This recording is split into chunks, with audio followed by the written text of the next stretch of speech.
A Dodge Grand Caravan can run 0 to 60 in just under 8 seconds.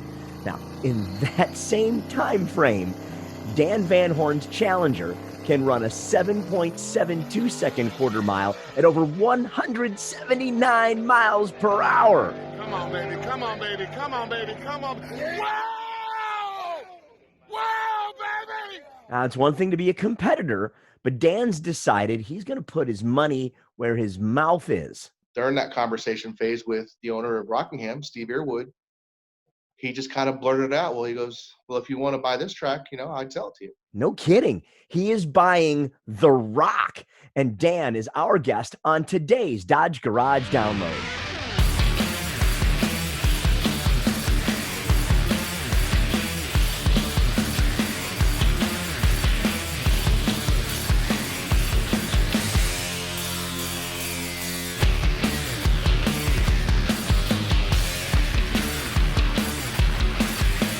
How'd you get started in this whole mess? Well, I fell in love with the Dodge Charger SRT. That was it.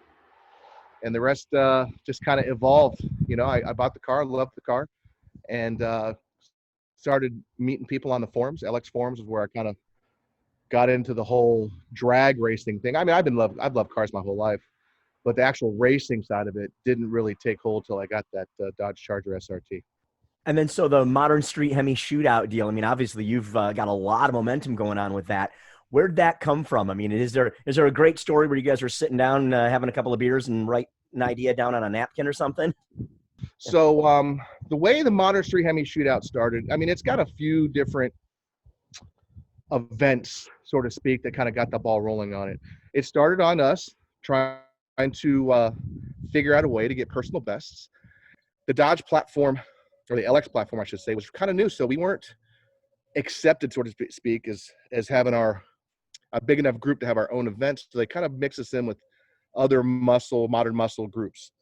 So we'd be, 20 cars and you'd have 300 vets. And it was just brutal, the long amount of times between runs, basically because we were such a small group. So from that, we decided to, let's do some rentals where we can have a place ourselves.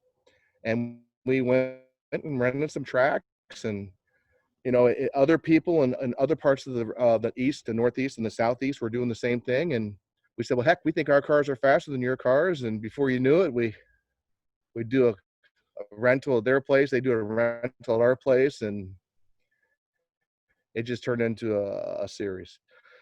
And actually, that's a really good segue into the next question I really wanted to ask you, Dan. It's, what is it about drag racing that appeals to such a broad spectrum of enthusiasts? I mean, you've got young folks, old folks, men, women. It doesn't matter what your background is.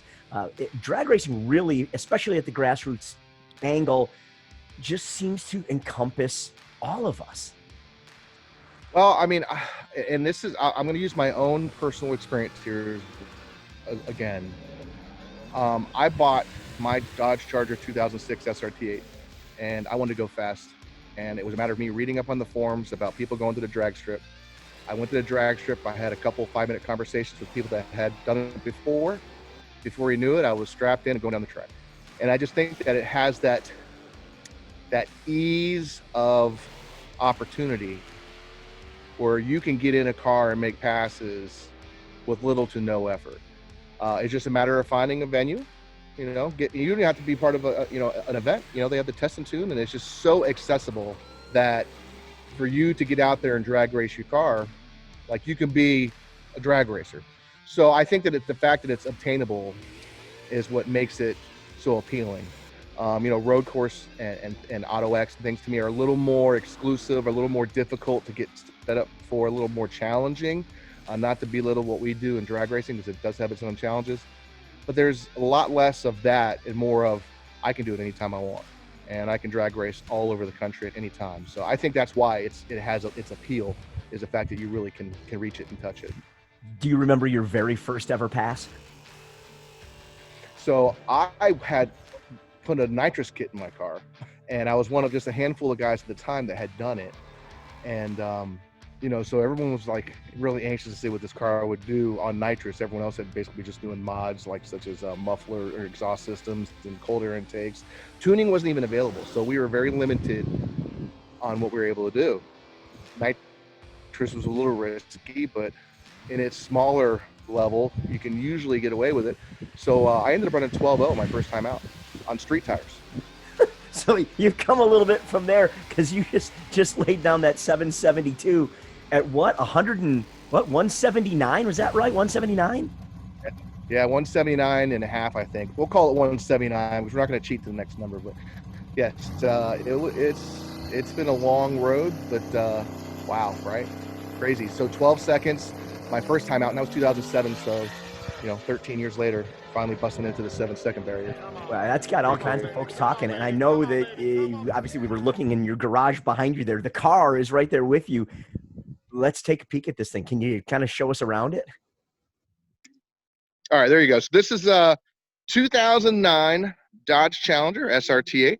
You can still see it has its beautiful SRT8 badge there, the iconic badge. I got my parachute, and I got my the Deuce Virginia plate, which obviously isn't the real plate. We got the push off here to shut the master shut off, and that's a safety requirement by NHRA. We have a couple of our shout out vinyls here. I got my Modern Street Hemi shootout badge on there. So we got some drag radials on it. These are 275 Mickey Thompson drag radials, pretty popular in today's drag racing world. It's a full-bodied car, so all the quarter panels and everything are all still OEM, doors, everything.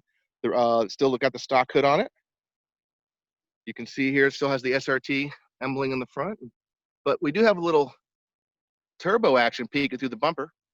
That is so cool. Yeah, so that's not going to be something you'd see every day. And this is all done by Gearhead Fabrications down in Florida. They built this custom setup, so this is totally custom. I got the power turned on here, so let me turn on the dash for you. Give you a good perspective of that. So it's pretty clean. There's not a whole lot of buttons, as you can see. We got 2 buttons on the dash. We got the trunk on the left, and on the right over here is how I power it up. See the Holley EFI, and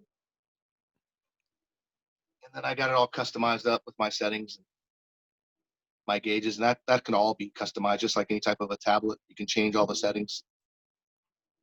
And then the steering wheel has a trans brake on the left, line lock and bump on the right. The power plant in it, believe it or not, is the 6.4. It's got the 6.4 block in it.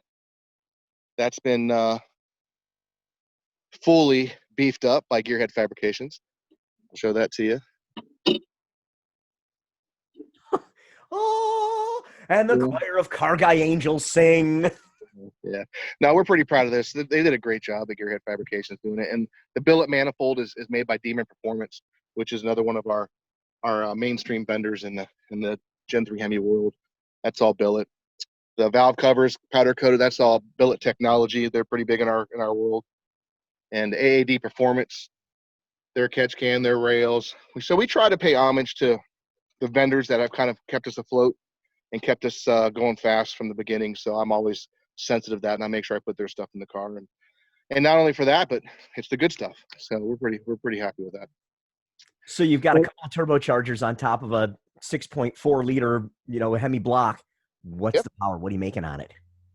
We made about 15. I want to say it was 1530 to the tire through a Turbo 400. So Turbo 400 does not have a locking converter, or this one does not have a locking converter. So we're probably losing, a couple hundred horsepower not being able to lock up the converter. So, but we're able to put down about 15. I want to say it was 1530 if I'm not mistaken to the tire as is.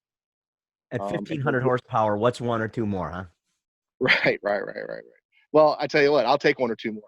I'm not going to. I suppose so. I suppose there's, there's never enough, right? You always want more. No. We've been brainstorming. I mean, since that 772 passed, we've been brainstorming how to make it faster. So that does not change. You're always looking for that last little bit.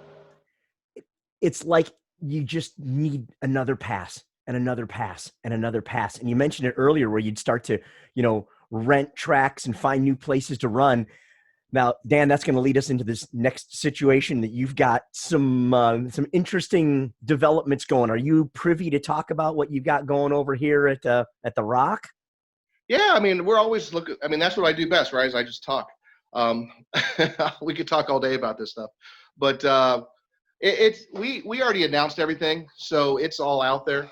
We are fortunate enough through the Modern Street Hemi Shootout that we go to a lot of tracks. We talk to a lot of track owners, operators, and we've gotten very comfortable, having open discussions with them, business discussions. And during that conversation phase with the owner of Rockingham, Steve Earwood, he just kind of blurted it out. Well, he goes, well, if you want to buy this track, I'd sell it to you.